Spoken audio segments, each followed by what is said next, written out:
అంతకాంత నీ సతి అగ్నితప్తమైనది, మేలు త్యాగమిచ్చి తాను నీలో లీనమైనది.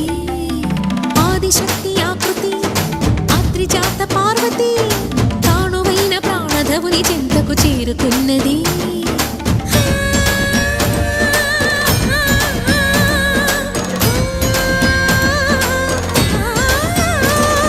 భవుని భువికి తరలించేలా, ధరణి దివిని తలపించేలా,